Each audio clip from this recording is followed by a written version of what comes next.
वह रसूल हैं। उनको हमने एक दूसरे पर प्रधानता दी है।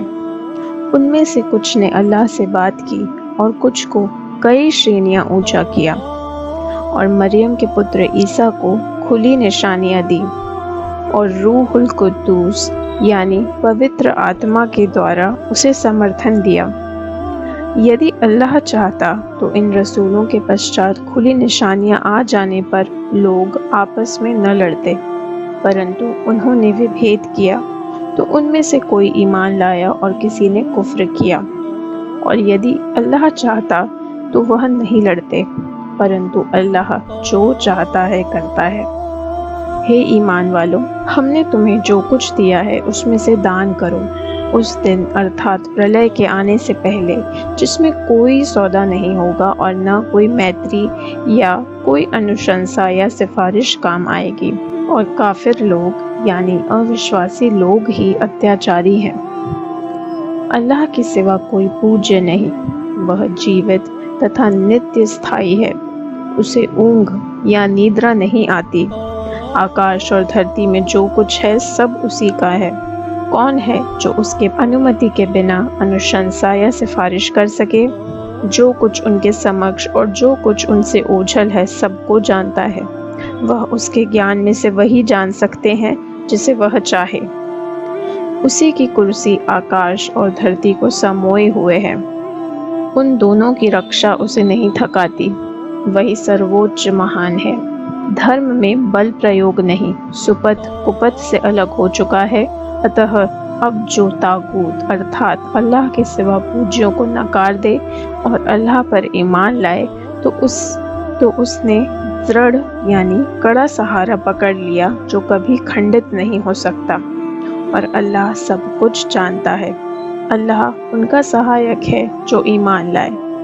वह उनको अंधेरों से निकालता है और प्रकाश में ले जाता है। और जो काफिर यानी विश्वासहीन हैं, उनके सहायक तागूत उन्हीं के मिथ्या पूज्य हैं, जो उन्हें प्रकाश से अंधेरे की ओर ले जाते हैं। यही नारकी हैं, जो उसमें सदावासी होंगे। हे नबी, क्या आपने उस व्यक्ति की दशा पर विचार नहीं किया जिसने इब्राहिम से उसकी पालनहार के विषय में विवाद किया, इसलिए कि अल्लाह ने उसे राज्य दिया था? जब इब्राहिम ने कहा, मेरा पालनहार वह है जो जीवित करता तथा मारता है, तो उसने कहा, मैं भी जीवित करता तथा मारता हूँ। इब्राहिम ने कहा, अल्लाह सूर्य को पूर्व से लाता है, तू उसे पश्चिम में ला दे।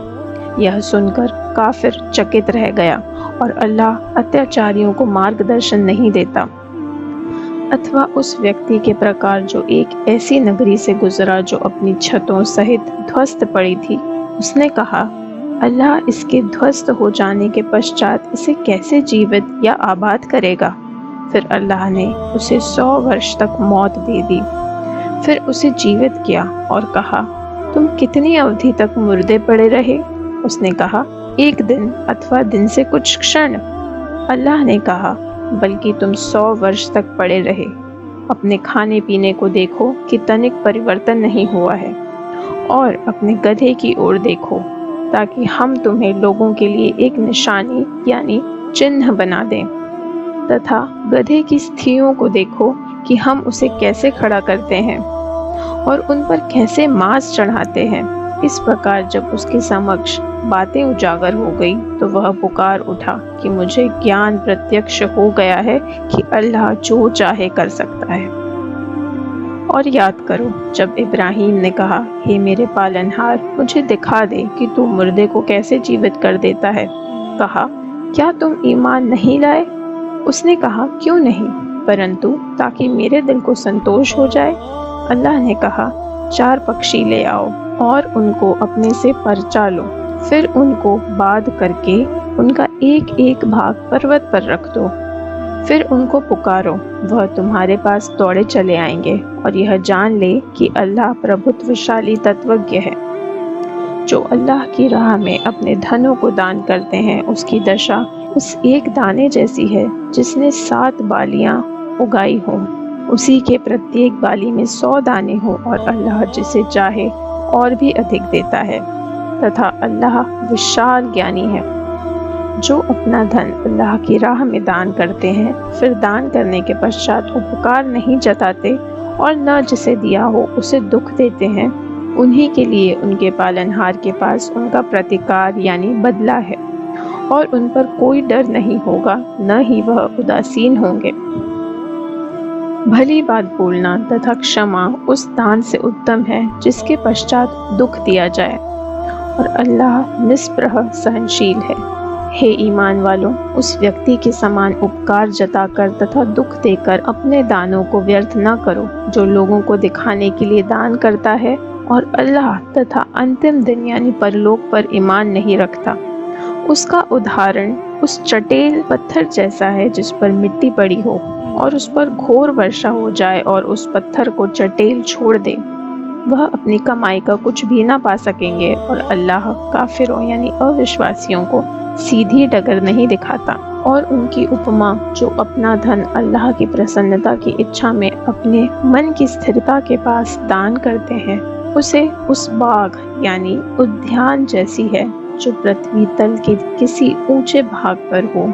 उस पर घोर वर्षा हुई तो दुगना फल लाया, और यदि घोर वर्षा नहीं हुई तो उसके लिए फुहार ही बस हो। तथा तुम जो कुछ कर रहे हो उसे अल्लाह देख रहा है। क्या तुम में से कोई चाहेगा कि उसके खजूर तथा अंगूरों के बाग हो जिनमें नहरें बह रही हों, उनमें उसके लिए प्रत्येक प्रकार के फल हों, और वह बूढ़ा हो गया हो और उसके निर्बल बच्चे हों, फिर वह बगोल के आघात से जिसमें आग हो झुलस जाए? इसी प्रकार अल्लाह तुम्हारे लिए आयतों को उजागर करता है ताकि तुम सोच विचार करो। हे ईमान वालों, उन स्वच्छ चीजों में से जो तुमने कमाई है तथा उन चीजों में से जो हमने तुम्हारे लिए धरती पे उपजाई है दान करो, और उसमें से उस चीज को दान करने का निश्चय न करो जिसे तुम स्वयं न ले सको, परंतु यह कि अनदेखी कर जाओ तथा जान लो कि अल्लाह निस्पृह प्रशंसित है। शैतान तुम्हें निर्धनता से डराता है और निर्लज्जा की प्रेरणा देता है, और अल्लाह तुमको अपनी क्षमा और अधिक देने का वचन देता है, और अल्लाह विशाल ज्ञानी है। वह जिसे चाहे प्रबोध यानी धर्म की समझ प्रदान करता है, और जिसे प्रबोध प्रदान कर दिया गया उसे बड़ा कल्याण मिल गया, और समझ वाले ही शिक्षा ग्रहण करते हैं। और तुम जो भी दान करो अथवा मनौती मानो, अल्लाह उसे जानता है और अत्याचारियों का कोई सहायक नहीं होगा। यदि तुम खुले दान करो तो वह भी अच्छा है, पर यदि छुपा कर करो और कंगालों को दो तो वह तुम्हारे लिए अधिक अच्छा है। यह तुमसे तुम्हारे पापों को दूर कर देगा, और तुम जो कुछ कर रहे हो उससे अल्लाह सूचित है। उनको सीधी डगर पर लगा देना आपका दायित्व नहीं, परंतु अल्लाह जिसे चाहे सीधी डगर पर लगा देता है। और तुम जो भी दान देते हो अपने लाभ के लिए देते हो, और तुम अल्लाह की प्रसन्नता प्राप्त करने के लिए ही देते हो, तथा जो भी दान दोगे तुम्हें उसका भरपूर प्रतिफल बदला दिया जाएगा और तुम पर अत्याचार नहीं किया जाएगा। दान उन निर्धनों या कंगालों के लिए है जो अल्लाह की राह में ऐसे घिर गए हों कि धरती में दौड़ भाग न कर सकते हों। उन्हें अज्ञान लोग न मांगने के कारण धनी समझते हैं। वह लोगों के पीछे पड़कर नहीं मांगते। तुम उन्हें उनके लक्षणों से पहचान लोगे, तथा जो भी धन तुम दान करोगे निस्संदेह अल्लाह उसे भली भांति जानने वाला है। जो लोग अपना धन रात दिन खुले छुपे दान करते हैं तो उन्हीं के लिए उनके पालनहार के पास उनका बदला है, और उनको कोई डर नहीं होगा और न वह उदासीन होंगे। जो लोग ब्याज खाते हैं ऐसे उठेंगे जैसे वह उठता है जिसे शैतान ने छूकर उन्मत्त कर दिया हो।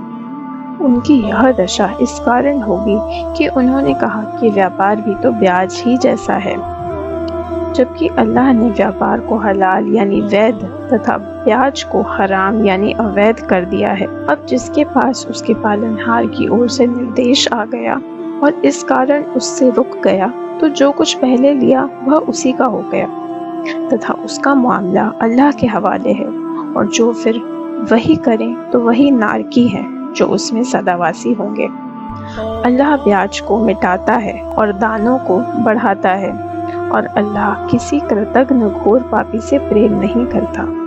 वास्तव में जो ईमान लाए तथा सदाचार किए तथा नमाज की स्थापना करते रहे और ज़कात देते रहे, तो उन्हीं के लिए उनके पालनहार के पास उनका प्रतिफल है, और उन्हें कोई डर नहीं होगा और ना उदासीन होंगे। हे ईमान वालों, अल्लाह से डरो और जो ब्याज शेष रह गया है उसे छोड़ दो, यदि तुम ईमान रखने वाले हो तो। और यदि तुमने ऐसा नहीं किया तो अल्लाह तथा उसके रसूल से युद्ध के लिए तैयार हो जाओ। और यदि तुम तौबा या क्षमा याचना कर लो तो तुम्हारे लिए तुम्हारा मूल धन है। ना तुम अत्याचार करो, ना तुम पर अत्याचार किया जाए। और यदि तुम्हारा ऋणी असुविधा में हो तो उसे सुविधा तक अवसर दो।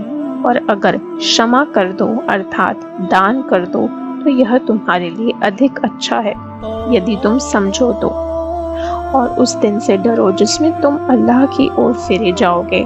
फिर प्रत्येक प्राणी को उसकी कमाई का भरपूर प्रतिकार दिया जाएगा तथा किसी पर अत्याचार न होगा। हे ईमान वालों, जब तुम आपस में किसी निश्चित अवधि तक के लिए उधार लेन देन करो तो उसे लिख लिया करो।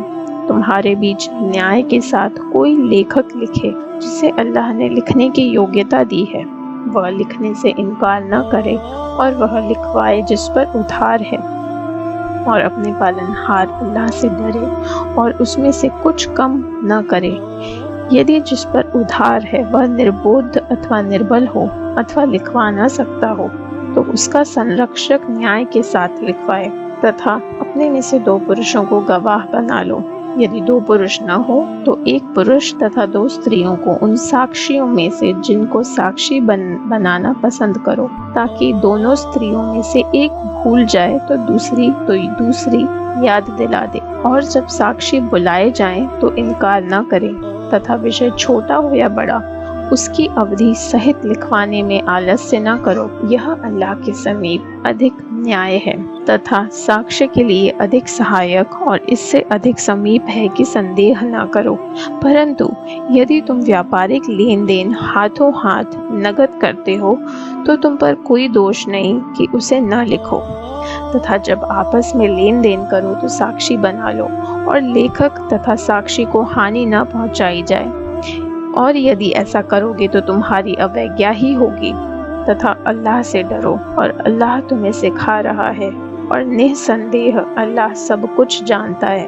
और यदि तुम यात्रा में रहो तथा लिखने के लिए किसी को न पाओ तो धरोहर रख दो। और यदि तुम में परस्पर एक दूसरे पर भरोसा हो तो धरोहर की भी आवश्यकता नहीं।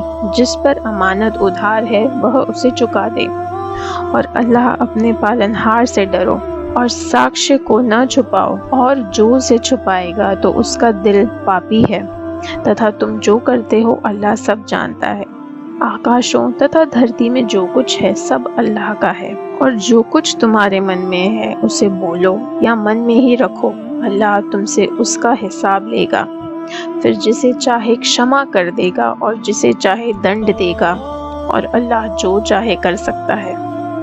रसूल उस चीज़ पर ईमान लाया जो उसके लिए अल्लाह की ओर से उतारी गई, और सब ईमान वाले उस पर ईमान लाए। वह सब अल्लाह तथा उसके फरिश्तों और उसकी पुस्तकों एवं रसूलों पर ईमान लाए। वह कहते हैं, हम उसके रसूलों में से किसी के बीच अंतर नहीं करते। हमने सुना और हम आज्ञाकारी हो गए। हे हमारे पालनहार, हमें क्षमा कर दे और हमें तेरे ही पास आना है। अल्लाह किसी प्राणी पर उसकी सकत से अधिक दायित्व का भार नहीं रखता। जो सदाचार करेगा उसका लाभ उसी को मिलेगा, और जो दुराचार करेगा उसकी हानि भी उसी की होगी। हे हमारे पालनहार, यदि हम भूल चूक जाएं तो हमें ना पकड़। हे हमारे पालनहार, हमारे ऊपर इतना बोझ ना डाल जितना हमसे पहले के लोगों पर डाला गया। हे हमारे पालनहार, हमारे पापों की अनदेखी कर दे और हमें क्षमा कर दे तथा हम पर दया कर। तू ही हमारा स्वामी है तथा काफिरों यानी अविश्वासियों के विरुद्ध हमारी सहायता कर। सूरह नंबर 3, सूरह आले इमरान। अलिफ लाम मीम। अल्लाह के सिवा कोई पूज्य नहीं, वह जीवित नित्य स्थायी है। उसी ने आप पर सत्य के साथ पुस्तक कुरान उतारी है जो इससे पहले की पुस्तकों के लिए प्रमाणकारी है, और उसी ने तौरात तथा इंजील उतारी है इससे पूर्व लोगों के मार्गदर्शन के लिए, और फुरकान उतारा है तथा जिन्होंने अल्लाह की आयतों को अस्वीकार किया उन्हीं के लिए कड़ी यातना है और अल्लाह प्रभुत्वशाली बदला लेने वाला है। निस्संदेह अल्लाह से आकाशों तथा धरती की कोई चीज़ छुपी नहीं है। वही तुम्हारा रूप आकार गर्भाशयों में जैसे चाहता है बनाता है। कोई पूज्य नहीं परंतु वही प्रभुत्वशाली तत्वज्ञ है। उसी ने आप पर यह पुस्तक कुरान उतारी है जिसमें कुछ आयतें मुहक्म यानी सुदृढ़ हैं जो पुस्तक का मूल आधार हैं तथा कुछ दूसरी मुतशाबीह यानी संदिग्ध हैं।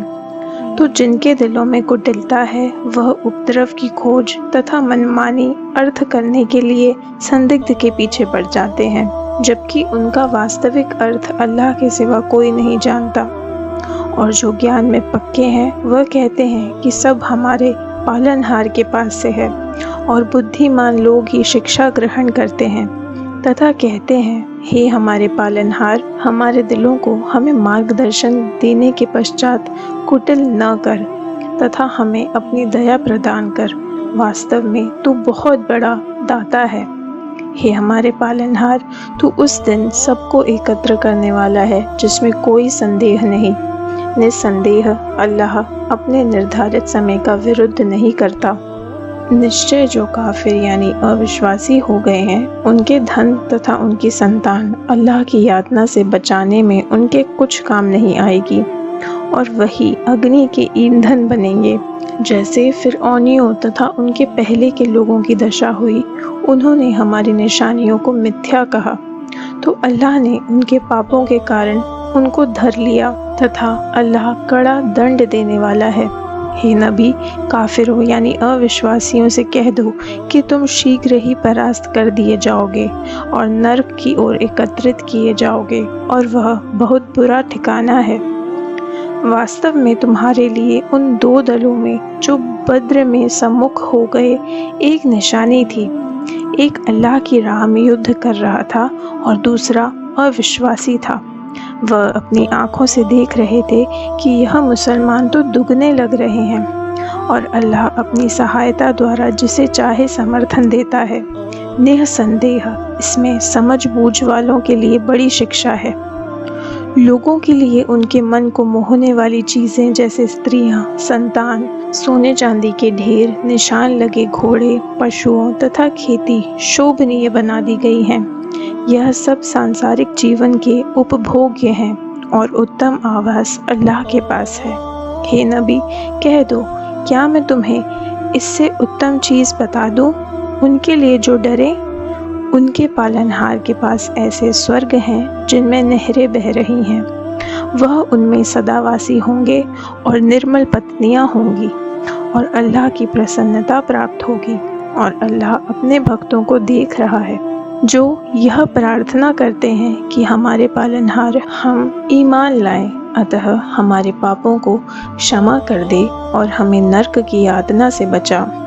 जो सहनशील हैं, सत्यवादी हैं, आज्ञाकारी हैं, दानशील तथा भोरों में अल्लाह से क्षमा याचना करने वाले हैं।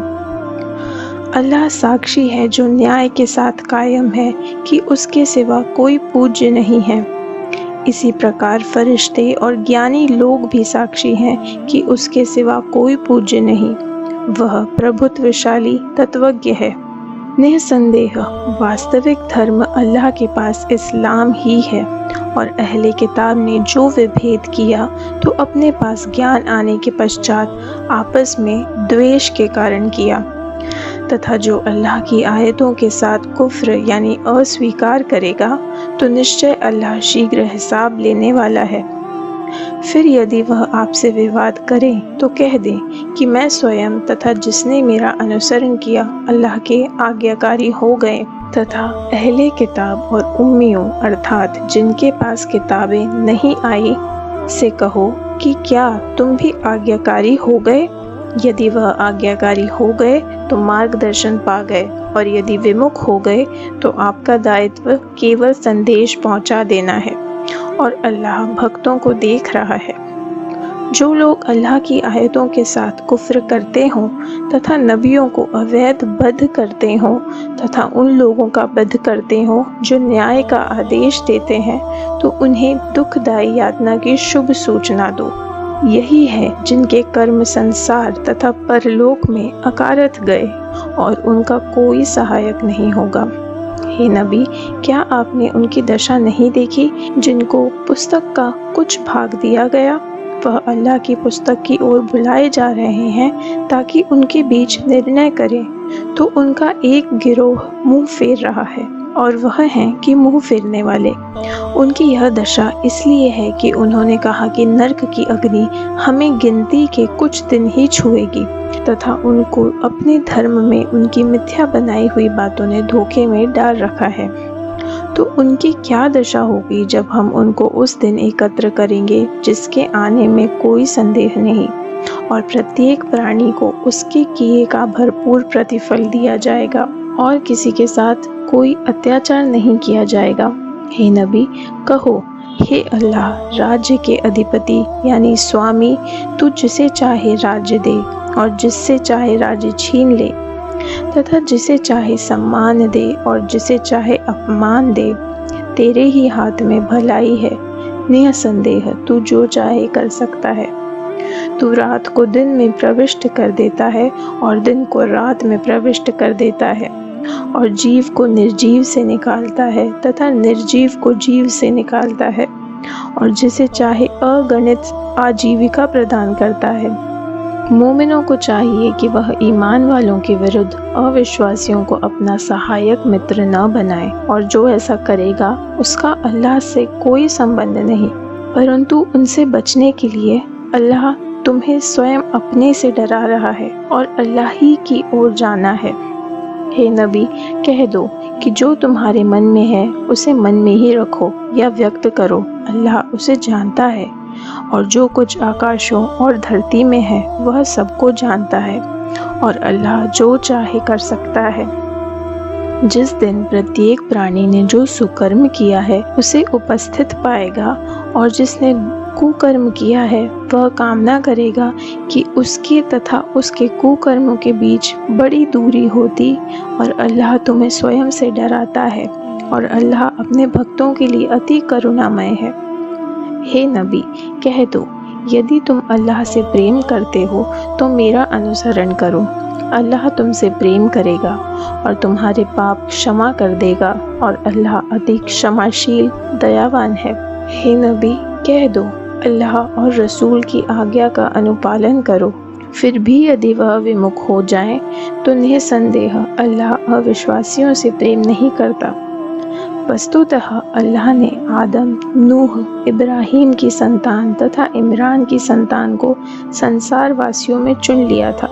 यह एक दूसरे की संतान है और अल्लाह सब सुनता और जानता है। जब इमरान की पत्नी ने कहा, हे मेरे पालनहार जो मेरे गर्भ में है, मैंने तेरे लिए उसे मुक्त करने की मनौती मान ली है, तू इसे मुझसे स्वीकार कर ले। वास्तव में तू ही सब कुछ सुनता और जानता है। फिर जब उसने बालिका जनी तो संताप से कहा, मेरे पालनहार, मुझे तो बालिका हो गई, हालांकि जो उसने जना उसका अल्लाह को भली भांति ज्ञान था, और नर नारी के समान नहीं होता, और मैंने उसका नाम मरियम रखा है, और मैं उसे तथा उसकी संतान को धिक्कारे हुए शैतान से तेरी शरण देती हूँ। तो आपके पालनहार ने उसे भली भांति स्वीकार कर लिया और उसका अच्छा प्रतिपालन किया, और जकरिया को उसका संरक्षक बनाया। जकरिया जब भी उसके मेहराब यानी उपासना कोष्ठ में जाता था तो उसके पास कुछ खाद्य पदार्थ पाता। वह कहता कि हे मरियम, यह कहाँ से आया है? वह कहती, यह अल्लाह के पास से आया है। वास्तव में अल्लाह जिसे चाहता है अगणित जीविका प्रदान करता है। तब जकरिया ने अपने पालनहार से प्रार्थना की कि हे मेरे पालनहार, मुझे अपनी ओर से सदाचारी संतान प्रदान कर, निसंदेह तू प्रार्थना सुनने वाला है। तो फरिश्तों ने उसे पुकारा जब वह मेहराब में खड़ा नमाज पढ़ रहा था कि अल्लाह तुझे यहया की शुभ सूचना दे रहा है, जो अल्लाह के शब्द ईसा का पुष्टि करने वाला प्रमुख तथा संयमी सदाचारियों में से एक नबी होगा। उसने कहा, मेरे पालनहार, मेरा कोई पुत्र कहाँ से होगा, जबकि मैं बूढ़ा हो गया हूँ और मेरी पत्नी बांझ है। उसने कहा, अल्लाह इसी प्रकार जो चाहता है वह करता है। उसने कहा, मेरे पालनहार, मेरे लिए कोई लक्षण बना दे।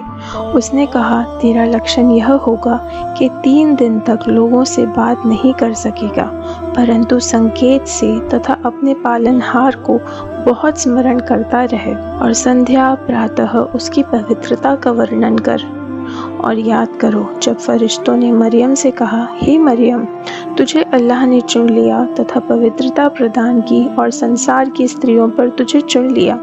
हे मरियम, अपने पालनहार की आज्ञाकारी रहो और सजदा करो तथा रुकू करने वालों के साथ रुकू करती रहो।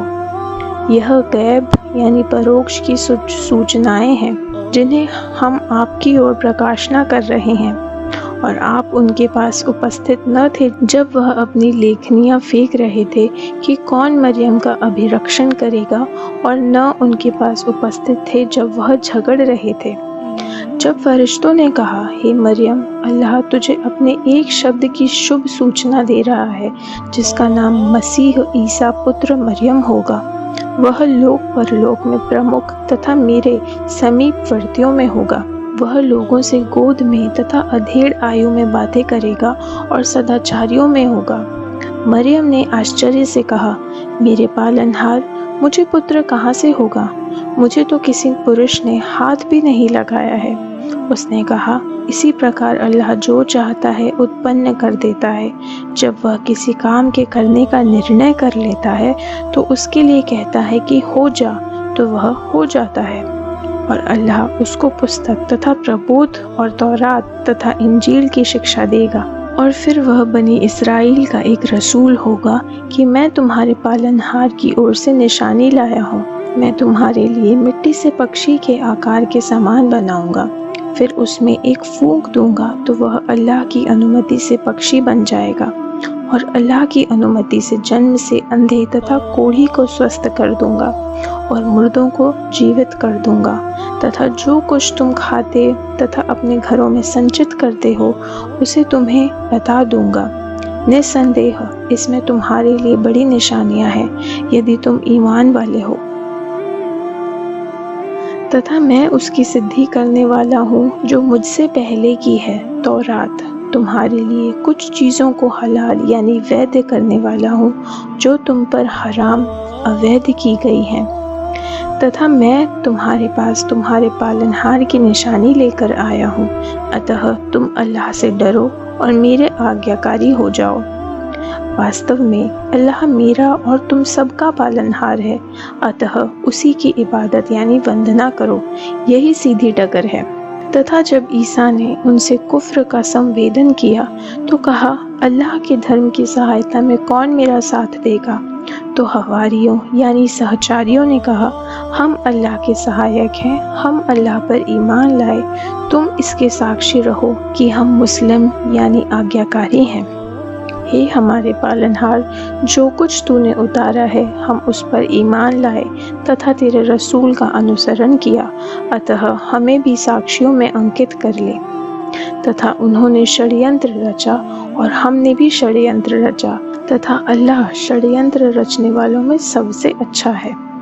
जब अल्लाह ने कहा, हे ईसा, मैं तुझे पूर्णतः लेने वाला तथा अपनी ओर उठाने वाला हूँ, तथा तुझे अविश्वासियों से पवित्र यानी मुक्त करने वाला हूँ, तथा तेरे अनुयायियों को प्रलय के दिन तक अविश्वासियों के ऊपर करने वाला हूँ।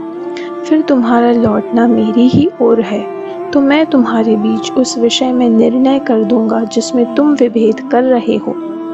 फिर जो अविश्वासी हो गए उन्हें लोक परलोक में कड़ी यातना दूंगा और उनका कोई सहायक न होगा, तथा जो ईमान लाए और सदाचार किए तो उन्हें उनका भरपूर प्रतिफल दूंगा, और अल्लाह अत्याचारियों से प्रेम नहीं करता। हे नबी, यह हमारी आयत और तत्वज्ञता की शिक्षा है जो हम तुम्हें सुना रहे हैं।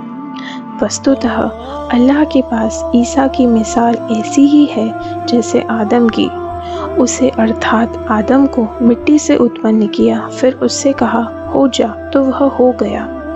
यह आपके पालनहार की ओर से सत्य है, अतः आप संदेह करने वालों में न हो। फिर आपके पास ज्ञान आ जाने के पश्चात कोई आपसे ईसा के विषय में विवाद करे तो कहो कि आओ हम अपने पुत्रों तथा तुम्हारे पुत्रों और अपनी स्त्रियों तथा तुम्हारी स्त्रियों को बुलाते हैं और स्वयं को भी। फिर अल्लाह से सविनय प्रार्थना करें कि अल्लाह की धिक्कार मिथ्यावादियों पर हो। वास्तव में यही सत्य वर्णन है तथा अल्लाह के सिवा कोई पूज्य नहीं। निश्चय अल्लाह ही प्रभुत्वशाली तत्वज्ञ है। फिर भी यदि वह मुंह फेरे तो निसंदेह अल्लाह उपद्रवियों को भली भांति जानता है। हे नबी, कहो कि हे अहले किताब, एक ऐसी बात की ओर आ जाओ जो हमारे तथा तुम्हारे बीच समान रूप से मान्य है कि अल्लाह के सिवा किसी की इबादत या वंदना न करें और किसी को उसका साझी न बनाए, और हम में से कोई एक दूसरे को अल्लाह के सिवा पालनहार न बनाए। फिर यदि वह विमुख हो तो आप कह दें कि तुम साक्षी रहो कि हम अल्लाह के आज्ञाकारी हैं। हे अहले किताब, तुम इब्राहीम के बारे में विवाद क्यों करते हो, जबकि तौरात तथा इंजील इब्राहीम के पश्चात उतारी गई हैं? क्या तुम समझ नहीं रखते? और फिर तुम ही ने उस विषय में विवाद किया जिसका तुमको कोई ज्ञान न था, तो उस विषय में क्यों विवाद कर रहे हो जिसका तुम्हें कोई ज्ञान नहीं तथा अल्लाह जानता है और तुम नहीं जानते? इब्राहीम न यहूदी था न नसरानी या ईसाई, परंतु वह एकेश्वरवादी मुस्लिम आज्ञाकारी था और वह मिश्रणवादियों में से नहीं था। वास्तव में इब्राहीम से सबसे अधिक समीप तो वह लोग हैं जिन्होंने उसका अनुसरण किया, और यह नबी और जो ईमान लाए, और अल्लाह ईमान वालों का संरक्षक है। अहले किताब में से एक गिरोह की कामना है कि तुम्हें कुपथ कर दे, जबकि वह स्वयं को कुपथ कर रहे हैं, परंतु वह नहीं समझते। हे अहले किताब, तुम अल्लाह की आयतों के साथ कुफ्र क्यों कर रहे हो जबकि तुम साक्षी हो विषय में? हे अहले किताब, क्यों सत्य को असत्य के साथ मिलाकर संदिग्ध कर देते हो और सत्य को छुपाते हो जबकि तुम जानते हो? अहले किताब के एक समुदाय ने कहा कि दिन के आरंभ में उस पर ईमान ले आओ जो ईमान वालों पर उतारा गया है, और उसके अंत अर्थात संध्या समय कुफ्र कर दो। संभवतः वह फिर जाए और केवल उसी की मानो जो तुम्हारे धर्म का अनुसरण करे। हे नबी, कह दो कि मार्गदर्शन तो वही है जो अल्लाह का मार्गदर्शन है, और यह भी न मानो कि जो धर्म तुमको दिया गया है वैसा किसी और को दिया जाएगा, अथवा वह तुमसे तुम्हारे पालनहार के पास विवाद कर सकेंगे। आप कह दें कि प्रदान अल्लाह के हाथ में है, वह जिसे चाहे देता है, और अल्लाह विशाल ज्ञानी है। वह जिसे चाहे अपनी दया के साथ विशेष कर देता है, और अल्लाह बड़ा दानशील है। तथा अहले किताब में वह भी है जिसके पास चांदी सोने का ढेर धरोहर रख दो तो उसे तुम्हें चुका देगा, तथा उनमें से वह भी है कि जिसके पास 1 दीनार भी धरोहर रख दो तो वह तुम्हें नहीं चुकाएगा, परंतु जब सदा उसके सिर पर सवार रहो। यह बात इसलिए है कि उन्होंने कहा कि उम्मियों के बारे में हम पर कोई दोष नहीं, और अल्लाह पर जानते हुए झूठ बोलते हैं। क्यों नहीं, जिसने अपना वचन पूरा किया और अल्लाह से डरा तो वास्तव में अल्लाह डरने वालों से प्रेम करता है। निसंदेह जो अल्लाह के वचन तथा अपनी शपथों के बदले तनिक मूल्य खरीदते हैं, उन्हीं का आखिरत यानी परलोक में कोई भाग नहीं। न प्रलय के दिन अल्लाह उनसे बात करेगा और न उनकी ओर देखेगा, और न उन्हें पवित्र करेगा, और उन्हीं के लिए दुखदायी यातना है। और बेशक उनमें से एक गिरोह ऐसा है जो अपनी जुबानों को किताब पढ़ते समय मरोड़ते हैं ताकि तुम उसे पुस्तक में से समझो जबकि वह पुस्तक में से नहीं है, और कहते हैं कि वह अल्लाह के पास से है जबकि वह अल्लाह के पास से नहीं है, और अल्लाह पर जानते हुए झूठ बोलते हैं। किसी पुरुष जिसके लिए अल्लाह ने पुस्तक, निर्णय शक्ति और नबूवत दी हो, उसके लिए योग्य नहीं कि लोगों से कहे कि अल्लाह को छोड़कर मेरे दास बन जाओ, अपितु वह तो यह कहेगा ही कि तुम अल्लाह वाले बन जाओ, इस कारण कि तुम पुस्तक की शिक्षा देते हो तथा इस कारण कि उसका अध्ययन स्वयं भी करते रहते हो, तथा वह तुम्हें कभी आदेश नहीं देगा कि फरिश्तों तथा नबियों को अपना पालनहार या पूज्य बना लो। क्या तुमको कुफ्र करने का आदेश देगा जबकि तुम अल्लाह के आज्ञाकारी हो? और याद करो जब अल्लाह ने नबियों से वचन लिया कि जब भी मैं तुम्हें कोई पुस्तक और प्रबोध यानी तत्वदर्शिता दूं, फिर तुम्हारे पास कोई रसूल उसे प्रमाणित करते हुए आए जो तुम्हारे पास है, तो तुम अवश्य उस पर ईमान लाना और उसका समर्थन करना। अल्लाह ने कहा, क्या तुमने स्वीकार किया तथा इस पर मेरे वचन का भार उठाया? तो सबने कहा, हमने स्वीकार कर लिया। अल्लाह ने कहा, तुम साक्षी रहो और मैं भी तुम्हारे साथ साक्षियों में हूँ। फिर जिसने इसके पश्चात मुंह फेर लिया तो वही अवज्ञाकारी है। तो क्या वह अल्लाह के धर्म यानी इस्लाम के सिवा कोई दूसरा धर्म खोज रहे हैं, जबकि जो आकाशों तथा धरती में है स्वेच्छा तथा अनिच्छा उसी के आज्ञाकारी हैं तथा सब उसी की ओर फेरे जाएंगे? हे नबी, आप कहें कि हम अल्लाह पर और जो हम पर उतारा गया और जो इब्राहीम और इस्माईल तथा इसहाक और याकूब एवं उनकी संतानों पर उतारा गया तथा जो मूसा, ईसा तथा अन्य नबियों को उनके पालनहार की ओर से प्रदान किया गया है, उन पर ईमान लाए। हम उन नबियों में किसी के बीच कोई अंतर नहीं करते और हम उसी अल्लाह के आज्ञाकारी हैं। और जो भी इस्लाम के सिवा किसी और धर्म को चाहेगा तो उसे उससे कदापि स्वीकार नहीं किया जाएगा और वह परलोक में क्षतिग्रस्तों में होगा। अल्लाह ऐसी जाति को कैसे मार्गदर्शन देगा जो अपने ईमान के पश्चात अविश्वासी हो गए और साक्षी रहे कि यह रसूल सत्य है तथा उनके पास खुले तर्क आ गए, और अल्लाह अत्याचारियों को मार्गदर्शन नहीं देता। इन्हीं का प्रतिकार या बदला यह है कि उन पर अल्लाह तथा फरिश्तों और सब लोगों का धिक्कार होगा। वह उसी में सदावासी होंगे, उनसे यातना कम नहीं की जाएगी और न उन्हें आकाश दिया जाएगा। परंतु जिन्होंने इसके पश्चात तौबा यानी क्षमा याचना कर ली तथा सुधार कर लिया, तो निश्चय अल्लाह अति क्षमाशील दयावान है। वास्तव में जो अपने ईमान लाने के पश्चात अविश्वासी हो गए फिर कुफ्र में बढ़ते गए, तो उनकी तौबा या क्षमा याचना कदापि स्वीकार नहीं की जाएगी और वही कुपथी है। निश्चय जो अविश्वासी हो गए तथा अविश्वासी रहते हुए मर गए, तो उनसे धरती भर सोना भी स्वीकार नहीं किया जाएगा, यद्यपि उसके द्वारा अर्थदंड दें। उन्हीं के लिए दुखदायी यातना है और उनका कोई सहायक न होगा। तुम पुण्य नहीं पा सकोगी जब तक उसमें से दान न करो जिससे मोह रखते हो, तथा तुम जो भी दान करोगे वास्तव में अल्लाह उसे भली भांति जानता है।